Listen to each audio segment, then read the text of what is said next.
Breaking news on CBS Sports HQ. The Ivy League has canceled its conference tournament because of concerns about coronavirus. The tournament was set to begin with the semifinals Saturday in Boston. This is a reminder, this was only a 2-game tournament, 4 teams. But as the regular season champion, Yale will now advance to the NCAA tournament.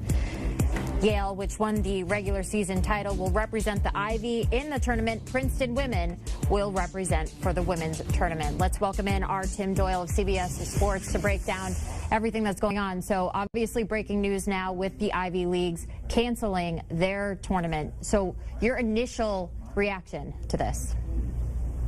Are they going to start canceling the NCAA tournament games as far as fans being allowed into the arena? We saw yesterday the NBA put out certain guidelines with media restrictions and media members and how far they can be standing in between them and the players. And I just wonder, I think the games will go on, obviously, hopefully, because I'm going to get a lot of paychecks, Jenny. But the reality is I want them to play those games. But will there be anybody in the arena? We've seen across the pond in soccer on the pitch there, games being played, matches being played, no one there. So that could be a reality now for the NCAA tournament. When I see something like this, and obviously the Ivy League is the gold standard of student athletes, and the fact that they're not playing this tournament, my immediate thought was, well, they're going to play the NCAA tournament, but will there be anybody in the stands? I think that's starting to become a little bit more of a reality as we're only 2 weekends away from the big dance starting. Now, do you think the Ivy Leagues in particular did this because it's a different kind of conference? They were only going to have those 4 teams in those 2 games? No, I don't believe so. Now, obviously, to get into an Ivy League school, they don't give any athletic scholarships. So the number one priority for the Ivy League is academics, okay? They play their games specifically so that the student athletes do not miss any time. So the scheduling is really unusual as far as they try to play all their games either on Friday night or on the weekend so that the student athletes do not miss any time in the classroom. Yale's had an outstanding year. I believe Yale's the best team in the Ivy Leagues, but you got to feel for the other squads. Obviously, Tommy Amaker's Harvard team, Mitch Henderson's Princeton team.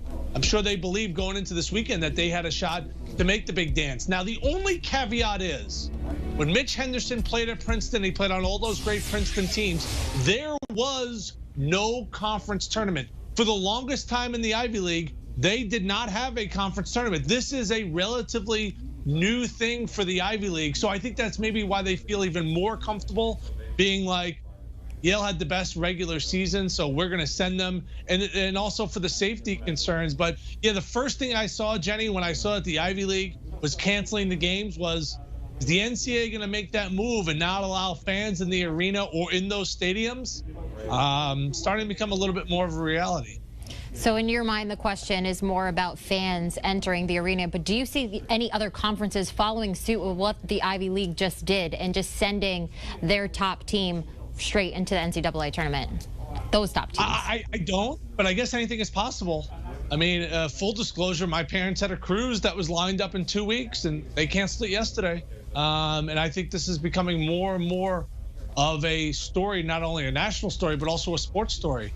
And you heard LeBron James say only a few days ago that he's not going to play the games if there's no fans in the arena. So I was surprised to hear him say that, like, oh, you play for the fans and not your teammates and not the Lakers. So even LeBron is addressing this. So obviously it's a massive worldwide concern.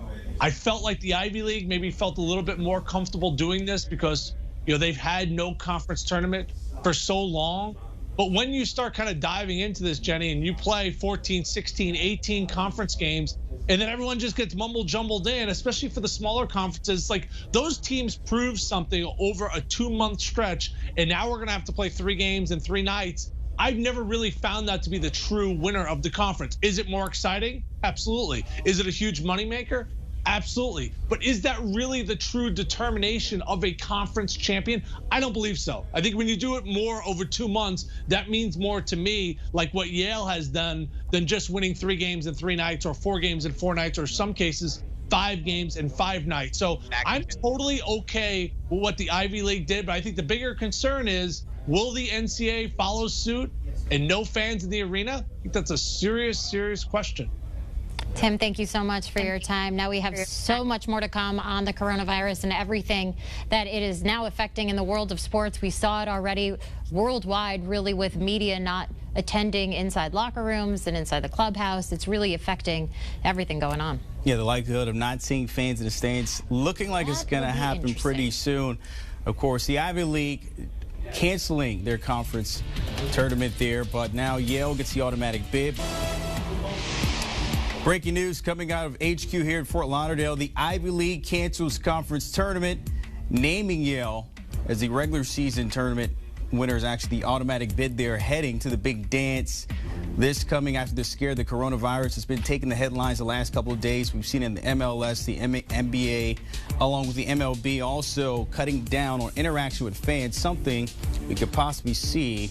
Again, the Ivy League canceling their conference and naming Yale with the automatic bid.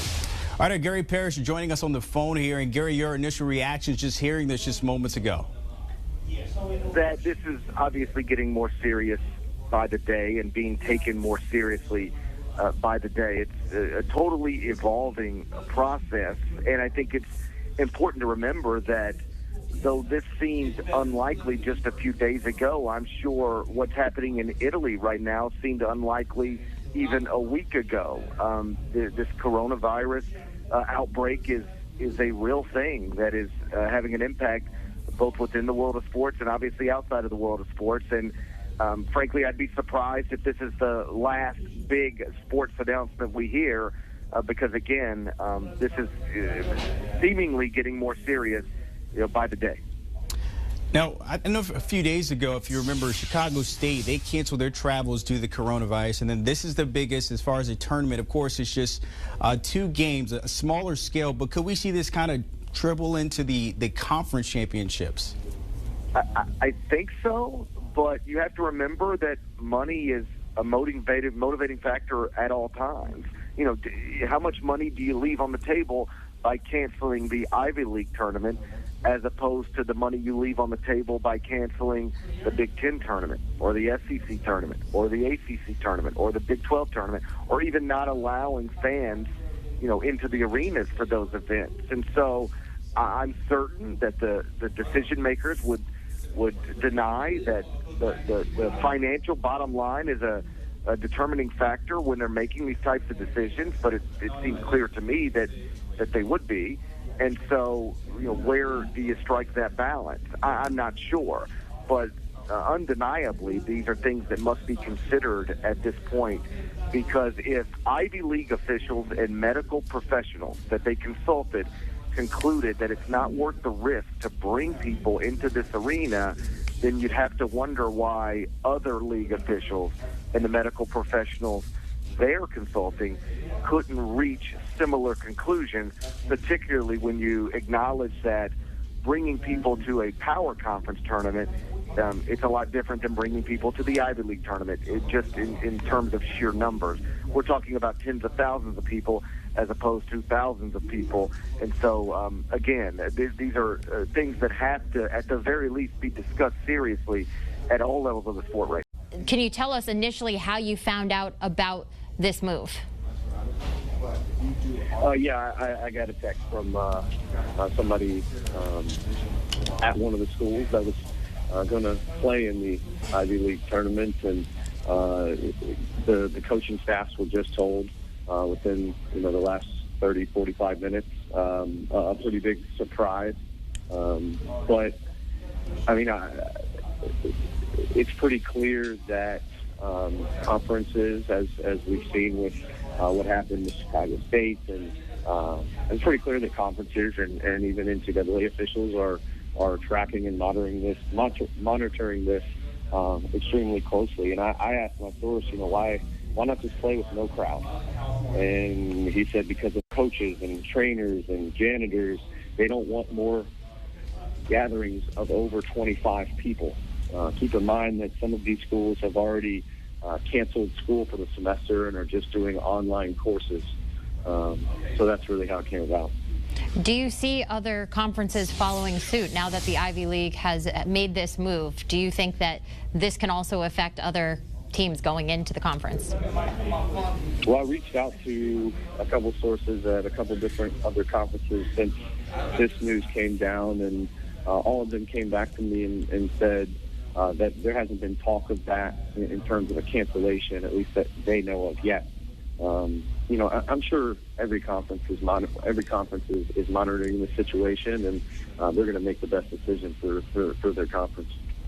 Evan, thank you so much for joining us. I'm sure we'll have plenty more to talk to you about coming up on HQ. So we got the breaking news. The Ivy League has canceled their conference tournament. Yale going directly to the NCAA tournament. The coronavirus, really everyone taking this very seriously. Yes, the latest domino we've seen across the pond in Parrish, where they're playing with no crowds at all, even with the Major League Baseball, NBA, cutting down on media in the locker room. Right. So this is just the latest domino effect. Now, we're not done here. After the break, Matt Norlander joining us on more in the Ivy League canceling their tournament. Breaking news, the Ivy League cancels the conference tournament. This released earlier today. Executive Director Robin Harris, following a number of league-wide discussions throughout the last several weeks, we have decided to exercise caution in the interests of student athletes, fans, and the general community. That, of course, coming after them deciding to cancel this conference, naming Yale the regular season champs to get the automatic bid once we get to the conference, get to the championship later in March. I want to bring in Matt Norlander, of course, with more news on this. And Matt, this is just the latest domino effect in this coronavirus. Your reaction just hearing this news as a tournament canceled? Yeah, I've been in touch with a couple Ivy League sources, and one of them used the word shocked. Thought it was even a little bit early for them to make this decision on a Tuesday when the tournament wasn't scheduled to start until Saturday.